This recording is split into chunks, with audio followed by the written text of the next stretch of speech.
এটা দারুণ সুন্দরী। বাপ রে বাপ, কতগুলো গরমের উপলক্ষ জমা হয়েছে। ধনী বাবা, একমাত্র সন্তান, সেটাও মেয়ে, আবার সুন্দরী, চারটা গরমের উপলক্ষ একসাথে হয়েছে। এই বাবার নাম দিছি আমি 440 বাবা। বলাবেন জিজ্ঞেস করবো কোন বাবা, তো জবাবে বলবা 440 বাবা। 440 বুঝা হয়েছে বিদ্যুতের লাইন, ধরাও যায় না, কাছেও যাওয়া যায় না, গরম। কোন বাবা মনে থাকবে তো? আমি মাঝে মাঝে জিজ্ঞেস করবো ভাই কোন বাবা রে, তো বলতে হইব কোন বাবা। ঢাকা বাবা আমি এই জন্য বলি আমার একটু বলতে সুবিধা হয়। তো ওই 440 বাবার মেয়ে বিয়ের উপযুক্ত হয়েছে। এক বেটা আইছে, এক ছেলের প্রস্তাব নিয়ে। তা কইতাছে শুনলাম আপনার মাইয়া বড় হয়েছে, এক পোলার প্রস্তাব নিয়ে আইছি। ঢাকায় মানুষ বুঝবেন না একটু কথা। তো মাইয়ার বাপ জিগায় আপনি কেঠা? আমি পোলার খালু হই। কি হয় ওই বুঝেন তো, হই আর কি। যেই না কইছে পোলার খালু হই, বেড়ায় এমন খেপা খেপসা হয় মিয়া, আমার মাইয়া পয়সা গেছে হিমিয়া খালু আইছেন প্রস্তাব দিয়া। তো খালু জিগায় তো কেঠাইব, পোলার বাপ পাঠান। কইলু তো হয় চেতন খেলা। তো বাইতে গেছে, বাইতে গিয়ে বলতে বুঝুন তো আরবি আর কি, বাইতুন বাইতুন। ওরা ঢাকায় ওরা বাংলাতে অনেক আরবি শব্দ ব্যবহার করে, বাইতে গেছে, আসলে বাইতুনে গেছে আর কি। বাইতে গিয়ে পোলার বাপরে কয় বাপরে বাপ 440 বাপ, তোমার পোলার প্রস্তাব নিয়ে ভাই তুমি যাও, এ গরম। তো পোলার বাপ আইসে পরদিন, আমি ওই পোলার বাপ।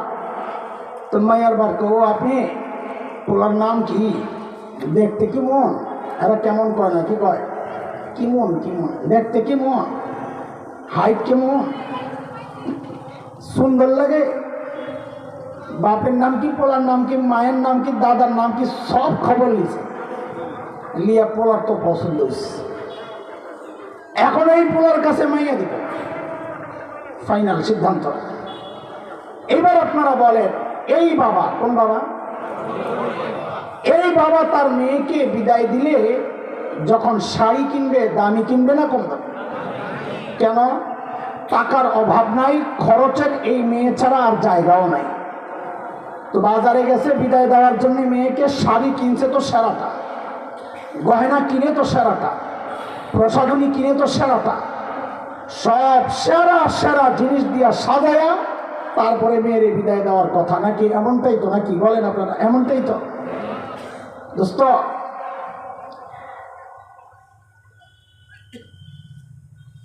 হযরত একজন বাবা তার মেয়েকে যতটা ভালোবাসে, আল্লাহ সুবহানাহু ওয়া তাআলা তার প্রিয় হাবিব সাল্লাল্লাহু আলাইহি ওয়াসাল্লামকে তার চেয়ে 1000 কোটি গুণ বেশি ভালোবাসে। একজন বাবা যদি তার মেয়েকে বিদায় দেওয়ার ক্ষেত্রে সব সেরা সেরা জিনিস দিয়া সাজাইয়া বিদায় দিতে পারে, তো এটাও বুঝে নেন আল্লাহ তার হাবিব সাল্লাল্লাহু আলাইহি ওয়াসাল্লামকে দুনিয়ায় পাঠানোর সময় সব সেরা সেরা জিনিস দিয়া সাজাইয়া তারপরে বিদায় করছে। একদম শুরুতে আসি প্রস্তাবের ব্যাপার, মনে আসেনি? প্রস্তাব কে লিয়াইছিল? তো কি কইছে? চলবো না, খালু চলবো না, কার আহ্বান লাগবো? আল্লাহরও সিদ্ধান্ত তাই। আমি আমার নবীকে দুনিয়ায় ফ্রিতে পাঠাবো না, আমার কাছ থেকে চাইয়া নিতে হবে প্রস্তাব দিয়া। কারণ দুনিয়ার মানুষের নেচার হচ্ছে যে জিনিস সহজে পায় ওই জিনিস আর দাম দিতে চায় না। কথা কন কথা কন। আল্লাহরও সিদ্ধান্ত তাই। আমি আমার নবীকে ফ্রিতে পাঠাবো না, চাইয়া নিতে হবে, প্রস্তাব দিয়ে নিতে হবে। ওই প্রস্তাব কে দিবে? বলে খালু মালু চলবো না, বাপ প্রস্তাব দেওয়া লাগবে। আমার নবীর দিনই বাপকে। কথা কন। আপনার রাস্তার নাম হয়ে গেছে কখন? মিল্লাতা আবিকুম ইব্রাহিম হুয়া সাম্মাকুমুল মুসলিমিন।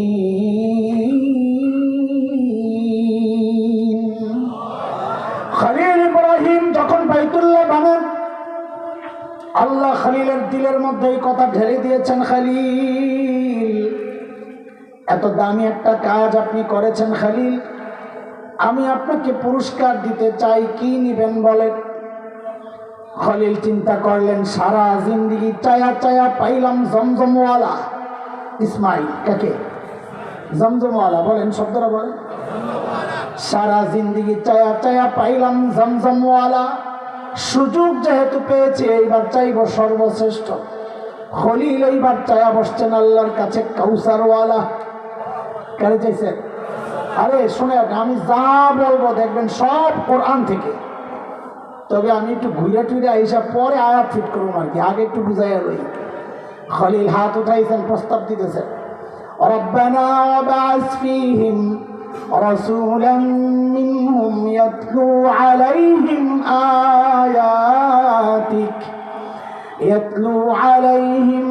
আয়াতিকা ওয়া ইউআল্লিমুহুমুল কিতাব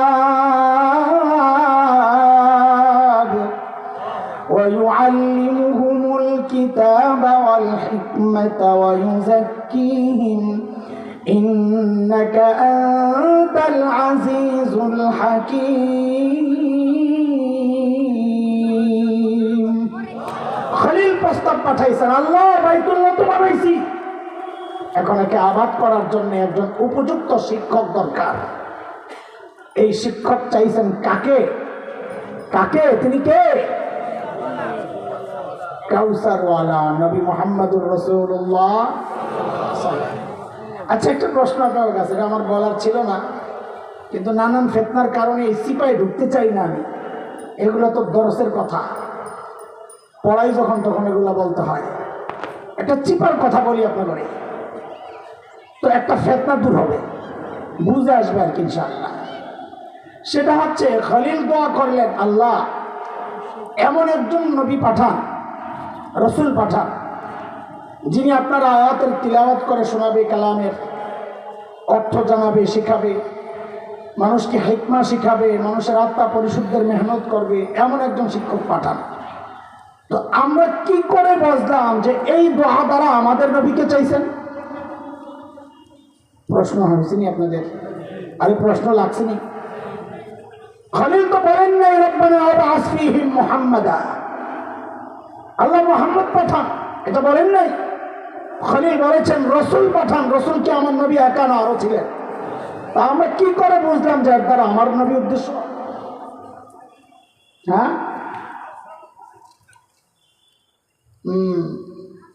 সূক্ষ্ম কথা, সূক্ষ্ম কথা, খেয়াল করেন।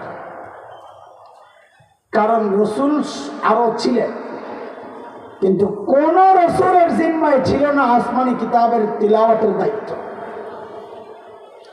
যত আসমানি কিতাব আছে, কোন আসমানি কিতাবের তিলাওয়াতের কোনো কাজ ছিল না।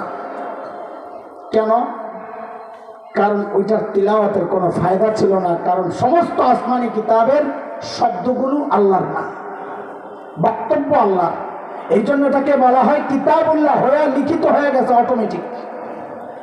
আর কোরআনের কথাগুলো আল্লাহর শব্দ আল্লাহর, এই জন্য তাকে খালি কিতাবুল্লাহ বলা হয় না, কালামুল্লাহ বলা হয়। হাদিসও আসছে, তাবাররাক বিল কোরআন ফাইন্নাহু কালামুল্লাহি তাআলা ওয়া খারাজা মিনহু। আল্লাহর কালাম দ্বারা বরকত হাসিল করো। কেন? কারণ এটা আল্লাহর ভেতর থেকে বের হওয়া শব্দ। কোরআনের প্রত্যেকটা অক্ষর আল্লাহর ভেতর থেকে বের হওয়া শব্দ। কথাটা কেন বলছি জানেন? অনেকে না বুঝার কারণেই ভুল ব্যাখ্যা দেয় যে অন্য আসমানি কিতাব পড়লে, খালি না বুঝা পড়লে তো সওয়াব হয় না, তো কোরআন না বুঝে পড়লে কেন সওয়াব হবে? ওই গাদা অন্য আসমানি কিতাব আর কোরআনের পার্থক্যটাই বুঝে নেয়। অন্য আসমানি কিতাবের শব্দের কোনো মূল্য নাই, কারণ এই শব্দটা আল্লাহর না। কোরআনের প্রত্যেকটা অক্ষর আল্লাহর থেকে বের হওয়া, এই জন্য এটার আলাদা মর্যাদা। অর্থ না বুঝে পড়লে সওয়াব। বুঝে আসছেনি কথা? এটা ভিন্ন একটা পেচের মশালা বললাম, এটা বোঝানোর জন্য একটু লম্বা সময় দরকার। এটা আমার আজকের আইটেম না, বাদ দিলাম। খলিলের দোয়া আল্লাহ কবুল করছেন। এখন পাঠানোর পালা, বিদায় দিবেন। তাহলে আমার নবীকে আটকায় দিয়েছেন, বুঝতো একটু অপেক্ষা। কেন? প্রধান বক্তা আসার আগে দিয়া একটু মাহফিলের সিস্টেমটা বুঝালাম, তাহলে ওইটাও বুঝবেন। প্রধান বক্তা আসার কথা 10টায়, কোনো এক জায়গায় গ্যাঞ্জাম লেগে দেরি হইতেছে। আগের বক্তারে নোটিশ দেওয়া ছিল যে আপনি 10টায় শেষ করবেন। ওই বেচারা বয়ান কইরা একেবারে ফিনিশিংয়ে চলে গেছে। এর মধ্যেই আকরাম ভাই পাঠিয়েছে একজনকে, যায় বলো প্রধান বক্তা আসতে আরো 10 মিনিট লাগবে, বয়ানটা একটু চালাইয়া নিতে। ও ভাই, যত বড় বক্তাই হোক ফিনিশিং দেওয়ার পর যদি খালি কয় আরেকটু চালাইয়া নেন, মেজাজটা খারাপ হয়ে যায়। কেন জানেন? সময় দেওয়া লাগবে ওই জন্যে না, কথা শেষ। এখন কথা বললে কিছু এলোমেলো কথা বলতে হবে, এটা নিজের জন্য ভালো না। পাবলিক ও ডিজিটাল বুঝা যায়, হুজুর আর এখন লাইনে নেই, এলোমেলো কথা চলতেছে। তখন পাবলিকের মধ্যে 3টা শ্রেণী হয়। এক শ্রেণী চিন্তা করে না সামনে বৈশা বয়ান শুনো, যাবো না কোনো দিকে। আরেক শ্রেণী বয়স্ক মুরব্বীরা বলে একটু অজু ইস্তেঞ্জা সাইরা আসি। আরেক শ্রেণী আছে যুবারা, ও দূরে যায় শয়তানের দুটা লেন্সার টান দিয়ে গিয়ে আখরি টান, বয়ান তো শোনা লাগবে লম্বা। মাহফিলটা একটু এলোমেলো হয়ে গেছে। এর মধ্যেই প্রধান বক্তা ফোন দিছে, ভাই আমি তো জামিয়াত সুন্নাহ পার হইছি। হাই টাইম মতো বক্তা আসলে আয়োজকদের কলিজা ঠান্ডা, না আসলে যে ভিতরে কি যায় এটা যারা করে এরা জানে। আল্লাহ, আয়োজকদের ভিতরে কি গন্ডগোল চলতেছে ওই চিন্তায় আমারও অস্থির। আমি বিকাল থেকে খালি কি চিন্তা, আল্লাহ টাইম মতো পৌঁছাইয়া দিও। আমার সবচেয়ে বড় পেরেশানি এটা, বয়ান করতে পারি আর না পারি, আল্লাহ আমার টাইম মতো পৌঁছায় দিও। আমার কারণে কেউ পেরেশান না হয়। আমার সারা জীবনের মাথা ব্যথাই একটাই, আল্লাহ টাইম মতো পৌঁছাইয়া দিও সব জায়গায়। যেই খালি করছে যে আমি এত সুন্নাহ পারেছি, আরে আকরাম ভাই তো খুশি, পাঠাইয়া দিছে তাড়াতাড়ি, ভাইজান একটা স্লোগান লাগাইয়া দেন, মানুষ এলোমেলো, মানুষ যেন দূরে আই। তো স্লোগান কে দিবে? আগের বক্তা দিলে ভালো। কেন? বাহিরের মানুষ যদি স্লোগান দেয় তা আগের বক্তার বক্তব্য থামায়া দিতে হবে, এটাই মানুষটাকে খাটো করা। কখনো বয়ান চলাকালীন স্লোগান না দেওয়া, যে আসুক জিব্রাইল আইলেও স্লোগান না দেওয়া। কারণ যিনি বয়ান করতেছেন তিনি কোরআন সুন্নাহর কথা বলতেছেন, কোরআন সুন্নাহর বয়ান থামায়া কিসের স্লোগান নিয়ে? যার মূল্য দিতেছেন তার দাম হয়েছে কোরআন সুন্নাহর কারণে, চেহারা ভালো হওয়ার কারণে না। কথা বুঝেন নাই? এই জন্য স্লোগান কে দিবে বলেন? বক্তা নিজেই, তাহলে আর কারো সমস্যা নাই। আর বক্তাও স্মরণ পায় না যে আমার বয়ান থামাই আরেকজনের স্লোগান দেয়। মাঝে মাঝে আমরা নিজের ইজ্জত বাঁচানোর লেগে এই কামটা করি। দেখি যে আমার বয়ান থামাই এখন স্লোগান দিবে, মামুর লোকের আগমন, শুভেচ্ছা, স্বাগত। আমি তো রাখ, আমি স্লোগানটা দিতেছি, আমার ইজ্জতটা আমি নিজেই বাঁচাইলাম আর কি। আল্লাহ তাআলাও দেখেন, আরে ভাই বুঝেন, বুঝানোর জন্য ঘুরে মুড়ে কথা কইতেছি। আল্লাহ আমার নবীকে দুনিয়ায় পাঠানোর ক্ষেত্রে এই বিষয়টা লক্ষ্য রেখেছেন। নবী আপনি যে যাচ্ছেন, প্রধান অতিথি দুনিয়ার, প্রধান বক্তা দুনিয়ার, মাহফিলটা একটু এলোমেলো হয়ে রয়েছে, আমি একটা স্লোগান দেওয়া এলুই আগে মাহফিলটা জমানোর জন্য। বলে স্লোগান কে দিবে? বলে আগের বক্তা। আগের বক্তাকে সাবাস জোরে কোন নবী বলেন না, আমার নবীর আগের বক্তাকে। তো স্লোগান দেওয়ার দায়িত্ব পড়ছে আগের বক্তার উপর, হযরত ঈসার উপর। ভাই এই যে যা কইছি কোরআনের কথা, সূরা সফ আয়াত 6-28 নম্বর পারা। হযরত ঈসা স্লোগান ধরলেন কি? আল্লাহ বলতেছেন, وَإِذْ قَالَ عِيسَى ابْنُ مَرْيَمَ يَا بَنِي إِسْرَائِيلَ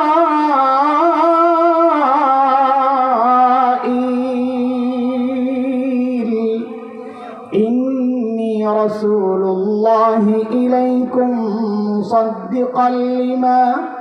مصدقا لما بين يدي من التوراة ومبشرا برسول يأتي من بعد اسمه أحمد। ও বনি ইসরাইল শুনো শুনো। বনি ইসরাইল মানে আজকের ইহুদিরা, সহজে বললাম, আরো ব্যাখ্যা আছে, খালি আপনারা এটা আপাতত মনে রাখেন। বনি ইসরাইল মানে আজকের, এটা মনে রাখেন। কিন্তু আস্তে আস্তে ইঞ্জেকশনের দিকে কমিটি কিন্তু ইঞ্জেকশনের সুই মুই এখন রেডি করতেছে। ও বনি ইসরাইল বলেন মানে কি? শোনো, ইন্নী রাসূলুল্লাহ ইলাইকুম, আল্লাহ আমাকে তোমাদের রসুল বানায়া পাঠাইছে। বলেন তো হযরত ঈসা কাদের রসুল? ইহুদিদের। বলেন সবাই একসাথে, হযরত ঈসা কাদের রসুল? আবার বলেন, আবার বলেন, হযরত ঈসা কাদের রসুল? এই কথাটা মনে রেখে আমরা পরে অনেক দূরে যাই আবার টান মারবো এই কথা ইনশাআল্লাহ। শুধু মনে রেখেন হযরত ঈসা কাদের রসুল। হযরত ঈসার ঘোষণার মূল কথা দুইটা। এক, এতদিন তো আমি বয়ান করছি, আল্লাহ আমাকে তোমাদের রসুল বানাইয়া পাঠাইছেন বনি ইসরাইল শোনো। এখন আমার পর প্রধান অতিথি আসতেছে, তার সুসংবাদ গ্রহণ করা, যার নাম হবে আহমদ। আমার নবীকে আল্লাহ যা দিয়েছেন সব সেরা সেরা জিনিস, আরে নাম দিয়েছেন দুইটা, ওই দুইটা নামও সেরা নাম। আমার নবীর এক নাম আহমদ, আরেক নাম মোহাম্মদ। কয় নাম আমার নবীর? মূল নাম, মূল নাম। আহমদ মানে সবচেয়ে বেশি প্রশংসাকারী, মোহাম্মদ মানে সবচেয়ে বেশি প্রশংসিত। কি আজীব নাম! সবচেয়ে বেশি প্রশংসাকারী কেন? ওই যে মাকামে মাহমুদের মধ্যে আল্লাহ নবী নিজেই বলেছেন, আমি আল্লাহর এমন শব্দে এমন প্রশংসা করব, এমন প্রশংসা কেউ কোনোদিন করে নেই, করবেও না। সবচেয়ে বেশি প্রশংসিত এই নাম লয়া লাগছিল কুরাইশদের মধ্যে ভেজাল। আমার নবীর নাম কি? বাংলায় কন। মোহাম্মদের অর্থটা কন। আমার নবীর নাম কি? বাংলায় বলে। সবচেয়ে বেশি। আপনি বাংলায় বলে যারা বুঝছেন, আরবিতে যারা বলবে, যারা আরবি তারা বললে এটাই বুঝবে, তাই না? তো বাজারে যায় কাফেররা বলে কি, এই শুনো, ওই যে মোহাম্মদ খারাপ লোক, তার কাছে যাইবা না। তো পাবলিক জিজ্ঞেস করে, যিনি সবচেয়ে বেশি প্রশংসিত তিনি আবার খারাপ হয় কেমনে? লাগছেনি ভেজাল। মিটিং বইছে, ভাই নাম পাল্টাও, এই নামে বদনাম করা যাবে না। আরে আল্লাহ কি নাম রাখছেন দেখেন, এই নামে বদনাম করা যাবে না। তো মিটিং বইছে, নাম কি দেওয়া যায়? বাংলাদেশের কোনো মুরগি চোরা ওই মিটিংয়ে ছিল না, থাকলে কত তেঁতুল হুজুর দিয়ালাম। কথা কয় না? ওরা নাম একটা ঠিক করছে, মুজাম্মাম। সবচেয়ে বেশি নিন্দিত। নাউজুবিল্লাহ কইবেন না। বাজারে গেছে, আয় শোনো, ওই যে মুজাম্মাম আছে না, এর কাছে যাইবে না। 40 বছর মানুষ জানছে একটা লোকের নাম মোহাম্মদ, হঠাৎ যখন কইছে মুজাম্মামের কাছে যাইবে না, পাবলিক জিজ্ঞেস করে, এই মুজাম্মাম কেডা? চিনলাম না তো। লাগছেনি ভেজাল। আল্লাহু আকবার কইবেন না? এরে দোস্ত, তুমি সারা জিন্দেগি আমার নবীর বদনাম করবা করবা করবা, দিন শেষে যখন জিজ্ঞেস করা হবে, রে তুই কার বদনাম করতেছস? বলে, যিনি সবচেয়ে বেশি প্রশংসিত। তোর মাথা ঠিক আছে নি? আল্লাহু আকবার। আমার নবীর আল্লাহ যা দিছেন তো সব সেরা সেরা। বরকত দিছেন তো সেরা বরকত। বরকতের একটু ছোট্ট ঝিলিক শোনাই। মা আমিনা বলেন, আমি যখন জমজমের পাড়ে যেতাম পানি আনার জন্যে, আমার মোহাম্মদ আমার পেটে। এই পোলাপাইন বলো তো, কুয়ার পানি নিচে থাকে না উপরে? মাশাআল্লাহ। হযরতে আমিনা বলেন, আমি কুয়ার পাড়ে গেলেই দেখতাম আস্তে জমজমের পানিগুলা উপরের দিকে উঠে যেত। আমি পানি নিয়ে চলে গেলে পানি আবার নিচে চলে যেত। মক্কার মেয়েরা বলতো, মা আমিনা, ও আমিনা বোন, একটু দাঁড়াও, তুমি থাকতে থাকতে আমরা একটু পানি উঠায় নেই, তারপর তুমি যাও। বরকতের আরেকটা ছোট্ট ঝিলিক শোনেন। আমি খালি টাচ দিয়া দিয়া যাইতেছি, আমার কাহিনী আরেক জায়গায়, ইঞ্জেকশন তো দূরে। এটি কি, এটি কি? Chocolate chocolate chocolate. মাশাআল্লাহ। হযরতে হালিমাতুস সাদিয়া বলেন, আমি যখন আমার স্বামী সহ তায়েফ থেকে আসছিলাম মক্কায়, একটা ছেলেকে নেওয়ার বিনিময়ে পয়সা পাবো, লালন পালন বিনিময়ে। আমরা গরিব মানুষ, বাহন ছিল দুর্বল, সবার পিছে পিছে ল্যাংড়াইতে ল্যাংড়াইতে আইছি। মক্কায় এসে দেখি ধনী ঘরের সব ছেলে পেলে আগে আগে সবাই নিয়ে আনিছে, কোনো ধনী ঘরের ছেলে বাকি নাই। খবর পাইলাম একটা ছেলে শুধু আছে, তাকে কেউ আনতে যায় না। কেন? এতিম, টাকা দিবে কে? আহারে। হযরতে হালিমাতুস সাদিয়া বলেন, স্বামীকে বললাম, চলেন ওই এতিম ছেলেটাকে আমরা নিয়ে নেই, খালি হাতে যাওয়ার চেয়ে এটাই তো ভালো। আসলে কপাল খুলছে, আসলে। হযরতে হালিমাতুস সাদিয়া বলেন, আমি যখন বোন আমেনার ঘরে যাই, যা দেখে হারে আদরের দুলালগারে যখন শোয়া রাখছে, চেহারার দিকে তাকায়া মনে হইল আরে এটার জন্য একটা চাঁদের টুকরা পইরা রইছে। দৌড়ে যায় বুকে জড়াইয়া নিলাম। আমার কাছে মনে হলো আমারও জড়াইয়া ধরে রাখছে, আসলে নিজেই যে ধরে ধরছে এটাই বুঝতেছে না। স্বামীরে বললাম টাকা পয়সা লাগবে না, বড় এক নেয়ামত পাইয়া গেছি, চলো। বলে আমি যখন যা বাহনে উঠলাম, চালক আমার স্বামী সামনে যখন উঠে বসলেন, অমনি বাহনটা ধপাস করে জমিনে বসে পড়ছে। বাহন দুর্বল, কিন্তু এত দুর্বল তো না যে বাহনটা আমাদেরকে তায়েফ থেকে মক্কায় আনছে। এখন ওই ছোট্ট বাচ্চা ওটার সাথে সাথে এই বাহন বসে পড়বে, এত দুর্বল তো না। আমার আগের থেকে একটু কেমন কেমন জানি লাগতেছিল, একটা অস্বাভাবিক অস্বাভাবিক ভাব। স্বামীকে বললাম দেখি তো একটু নিচে নাইমা দাঁড়ান তো। যেই না আমার স্বামী একটু নিচে নেমে দাঁড়ালেন, অমনি বাহন লাফ দিয়া দাঁড়ায় গেছে। হযরতে হালিমা বলেন লাফের ধরনই বুঝছি এটা অন্য কিছু।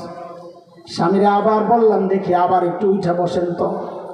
যেই না আমার স্বামী আবার উঠলেন, অমনি বাহন আবার ধপাস করে বসে পড়ছে। আমি আমার স্বামীরে বললাম যা বুঝার বুঝা গেছি, দেখি এবার নাইমা পিছনে যায় বসেন তো দেখি কি হয়। বলে যেই না আমার স্বামী সামনে বসা বাদ দিয়া আমার পেছনে যায় বসলেন, অমনি বাহন লাফ দিয়া উঠা এখন সবার আগে আগে দৌড়া। আমার রব দেখা দিয়েছেন হালিমা, আমার বন্ধু ছোট্ট শিশু মহিলা কাম দিবে না, পিস দিয়ে বসবে তোমার স্বামীও না, চলবে না, আমি বাহনকে সামনে যাইতে দিব না। ওরে যুবক, যেই নবীকে আমার রব এত ইজ্জত দিয়েছেন সেই নবীর ইজ্জত নিয়ে টানাটানি হয় তোমার এই জমিনে, মুসলমানদের এই জমিনে, তুমি চুপচাপ থাকো। তুমি মনে করো না আলেমদের দায়িত্ব, আমাদের কাজ না। না না না, এটা প্রত্যেকটা আশিক রাসূলের দায়িত্ব, প্রত্যেকটা নবীর উম্মতের দায়িত্ব। যখনই আমার নবীকে নিয়ে কেউ কটূক্তি করবে, তার অন্য কোনো বিচার মোচার চলবে না, অন্য কোনো শাস্তি আমরা চাই না, মানতে পারি না। একটাই শাস্তি দিতে হবে, নবীর দুশমনদের মৃত্যুদণ্ড চাই, মৃত্যুদণ্ড চাই।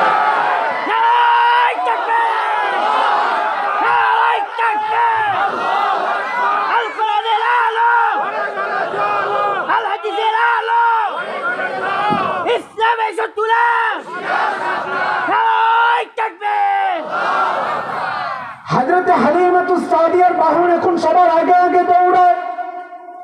তায়েফের মেয়েরা ডেকে জিজ্ঞেস করে হালিমা এই বাহন কি নতুন নাকি, কি খাওয়াইছো এই বাহন, এই শক্তি কই পাইল? হযরতে হালিমা বলেন না, এটা বাহনের কোনো কারামতি না, এটা আমার কুরাইশি মেহমানের বরকত। তায়েফ পৌঁছার পর হযরতে হালিমার বকরিগুলো ঘাস খায়া যখন আসে, সবাই লক্ষ্য করে হালিমার বকরির দুধের ওলান দুধে ভরা, নিজেদের ওলান বাচ্চা ওই বকরির ওলানে দুধ নাই। যায়া জিজ্ঞেস করে রে বোন হালিমা, তোর বকরিগুলা কোত্থেকে ঘাস খায় একটু দেখায়া দেস না। ওই যে আমরা মোড়া পোলাপাইন দেখলে কই তোর বাপে কোন দোকানের চাইল খাওয়াই দেয়, বলি কিনা। হযরতে হালিমা বলেন না রে বোন না, এটা আমার বকরির কোনো বিষয় না, ঘাসেরও কোনো বরকত না, এটা আমার ঘরে যে মেহমান আসছে ওই মেহমানের বরকত। অথচ এইভাবে শোনাইতে থাকলে রাত শেষ হয়ে যাবে, হাসপাতাল বন্ধ হয়ে যাবে, ইঞ্জেকশন দেওয়া যাবে না। আমার নবীর সৌন্দর্য একটু শোনাই, এরপর চলে যাবো জায়গা মতো ইনশাআল্লাহ। আমার নবী সুন্দর ছিলেন কত, আল্লাহু আকবার। ওই যে যেহেতু তায়েফে আছি, তায়েফ থেকেই শুরু করি। হযরতে হালিমাতুস সাদিয়ার একটা ছোট্ট বাচ্চা ছিল, মেয়ে সীমা, কি নাম? সীমা। বকরি চড়ায় মেয়ে মানুষ, ছোট্ট বাচ্চা, একদিন আসতে একটু দেরি হয়েছে। মা তো রেগে শেষ, দেরি করস কেন? মেয়ে মানুষ না, মার টেনশন বেশি। যেই বকা দিছে, যে সমস্ত বাচ্চারা কাজ করে ওরা বকা খাইলে কোপ ফুলে যায়, কাম করা আবার বকা দেয়। কতক্ষণ কেলে বুঝবেন, কাম তো করেন না আপনারা, এর লেগে বুঝবেন না। সীমারও যে বকা দিছে, সীমার আমি কামে যাবো না, আমি বকরি চড়াইতে যাবো না, তোমার বকরি তুমি সামলাও। ওই যে আমাকে পিচ্ছি করে দেই, মাঝে মাঝে মাল লাগে কাম ধরে, তো ওই যে একটু বকা দিলে ফালাইয়া আয়া পড়ে, তোমার কাম তুমি করো বানো। কি হয়েছে মা, কি হয়েছে? ও বকা দিছে, তো বকা তো একটু খাইবে, কাম ভুল করছো বকা খাইবে না। মেয়েদের অবস্থা, মানুষ কাউকে ঘায়ল করতে চাইলে তার দুর্বল জায়গায় হাত দেয়। হযরত হালিমা জানতেন সীমার দুর্বল জায়গা কোনটা। আস্তে করে ওই জায়গায় হাত দিয়েছে, কই যাইবা না, বকরি চড়াইতে যাইবা না? যাইও না, আমার কি, তোমার কুরাইশি ভাই না খায় মরবো, আমার কি, আমার সমস্যা নাই, যাইও না। ও আল্লাহ, যেই না এই কথা কইছে এখন সীমায় সোজা কয় না, তাহলে যাও। কারণ সীমা ভাইরে বড় মহব্বত করে। কিন্তু সীমা এবার বায়না ধরছে, একটা কঠিন বায়না। মা, আমার ভাইরে তো ঢাল বানাইলা, আমি যাওয়ার সময় ভাইয়ারে নিয়ে যাব। ভাইয়ারে, হালিমা বলে, আরে একাই তো বকরি সামলাইতে পারো না, আবার ভাইয়া হয়ে যাইবা, আরেক বিপদ। আল্লাহু আকবার। সীমা বলে, না মা, বিষয়টা এমন না, তুমি চিন্তা করো না।